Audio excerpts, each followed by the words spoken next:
Selagi namanya bumi, selagi namanya hidup, ujian pasti mendatangi. Kerana hidup ini adalah ujian. Bila nak habis semua ujian ni Umi? Bila kita mati sayang. Sebab bila mati tu adalah satu hari convocation untuk memastikan kita ni berjaya atau gagal dalam hidup. Jadi muslimat, berbahagialah dengan hadiah yang Allah hantarkan berbentuk ujian. Semua kita sama, tapi tak mungkin ujiannya sama. Kalau ni dengan masalah suami dia, ni masalah dengan anak dia, ni masalah jiran tetangga, ni masalah harta, muslimat takkan sama.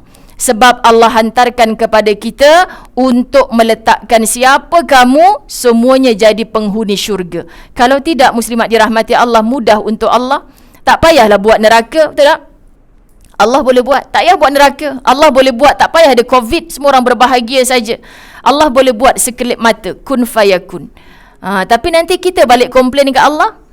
Pasal apa kau duduk sebelah rumah aku ni?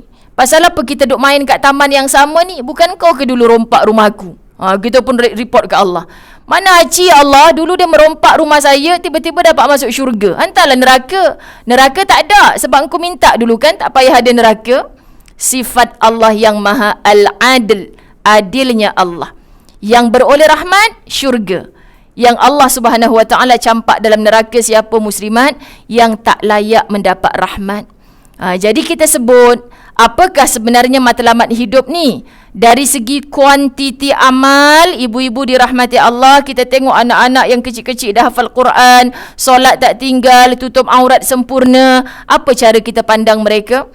Kalau ustaz, yelah senang nak masuk syurga, kecil-kecil dah hafal Quran, solat tak tinggal, mudah-mudah. Saya kata tak cik, syurga tu Allah cipta untuk semua, bukan mesti ustaz-ustazah. Saya pula selalu balik terkenang-kenang orang macam makcik ni syurga lah. Kenapa ustazah cakap macam tu? Dah tua-tua baik tengok Hindustan kat rumah guling-guling atas katil. Pasal apa datang masjid? Pakai tongkat.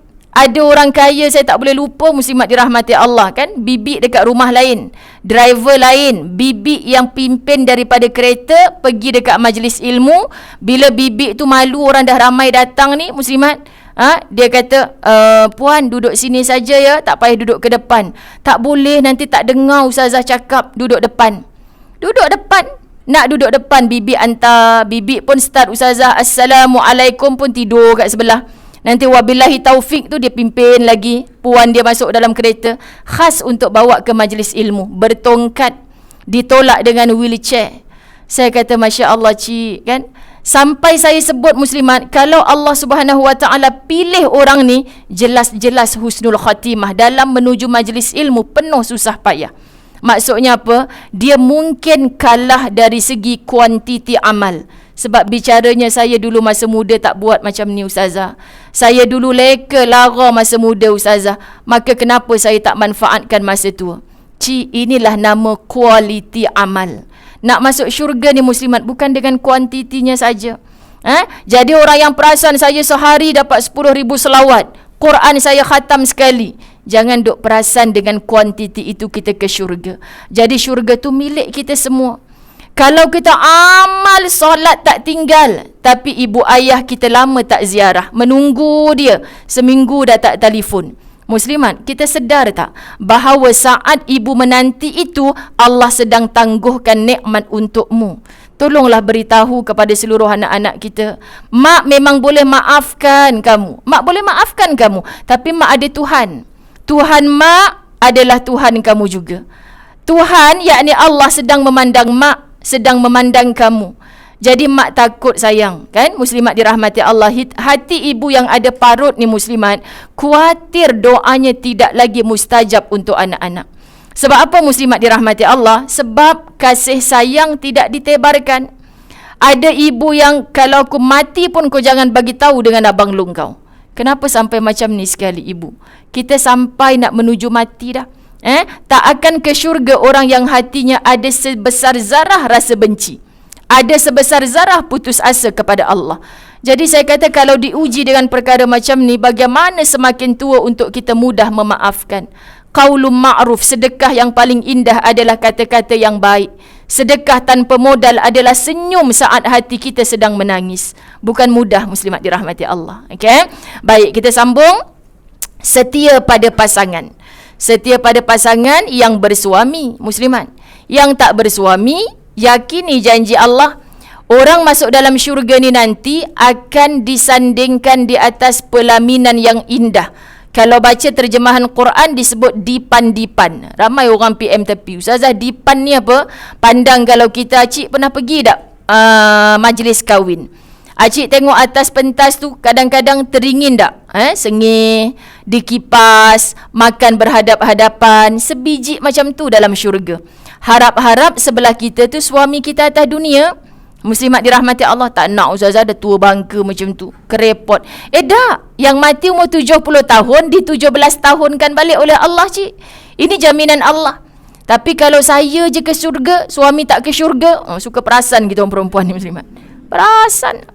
Saya ni kahwin Ustazah dulu pertama dengan pak cik engkau tu 30 tahun, dapatlah anak masuk universiti Melaka dah. Tapi itulah sibuk kerja sekali, tak pernah bawa acik pergi masjid. Lepas tu meninggal dah. Pak Imam mati bini pula. Kan? Pinanglah acik ni. Baru 4 tahun meninggal pula. Soalannya, Ustazah rasa acik nanti bersanding dalam syurga dengan yang nombor 1 ke dengan yang nombor 2? La ilaha illallah. Acik rasa acik masuk syurga ke tidak? Siapa kita untuk menilai engkau syurga, engkau neraka? Tak ada, Muslimat. Masya Allah, tak ada. Tak ada siapa kita layak. Masya Allah. Sebab itu bila kita dengar baru ni jiran kita ni dengan orang Subang ni kan, Muslimat, 3 hari baru latih diri jadi Bilal. Allahu Akbar, Allahu Akbar, sampai kalimah syahadah rebah.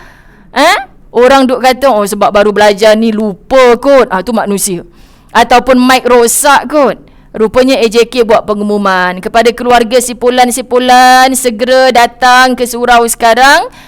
Elok sampai kat surau seiring dengan bunyi ambulan. Meninggal, Muslimat, tengah melaungkan kalimah syahadah dalam azan. Allahu Akbar. Bilal kata apa? Aku lama dah jadi Bilal ni, mengimpikan kematian macam ni. Tapi apa yang Allah tunjukkan, Muslimat, bukan mesti kau ustaz, ustazah jadi Bilal lama, imam lama, siapa sahaja Allah berhak muliakan. Sebab tu orang bertanya, apa rahsia? Kami menulis, apa rahsia Ustazah Syadia Abbas ni? Kuburnya wangi, Muslimat dirahmati Allah. Allahu Akbar. Diceritakan, Masya Allah. Ini yang kita nak tiru. Cari apa baiknya. Ketepikan, kesampingkan apa buruknya. So, pasangan kita itu, Muslimat, pastikan ke syurga Allah. Jangan merajuk sikit padan muka dia, Ustazah. Kan? Cik, berapa ramai orang yang mempadan mukakan sedang dilaknat oleh Allah. Buktinya hadis yang tadi. Pelajari, Muslimat, wasiat-wasiat Rasulullah untuk wanita mudah ke syurga, tapi kenapa ramai dalam neraka? Lalu kata Nabi, tasaddaqna wa aktsirna al-istighfar. Wahai wanita, banyakkan sedekah, banyakkan istighfar. Engkau ni sepatutnya mudah syurga, tapi kenapa ramai neraka? Hadis tu kata bukan suami saja engkau sakiti, tapi orang-orang yang suami sayangi engkau sakiti. Kita bila baca hadis tu, sungguh ya Allah, abang dengan kakak abang tu sama je kan? Dia tak jawab, Muslimat, tapi dia kecil hati. Abang dengan mak abang tu sama je, foto state. Kan, Muslimat? Rupanya kita tak kata suami kita, kita kata mak mentua kita, dia diam, tapi dia sakit di dalam ni. Itu pun rupa-rupanya memudahkan ke dalam neraka Allah. Ya Rab, Muslimat, pelajari. Kalau di sini ada, saya percayalah satu persatu hadis, ya Allah, rasa macam dilempang-lempang, Ustazah. Rasa dilempang, lunyai macam mana kena habis 50 wasiat Rasulullah untuk wanita. Baru kita tahan diri. Tuhan, aku nak syurga. Baru kita boleh memaafkan dengan mudah. Baru kita boleh berkongsi kebaikan dengan mudah. Muslimat, memberi manfaat kepada orang lain.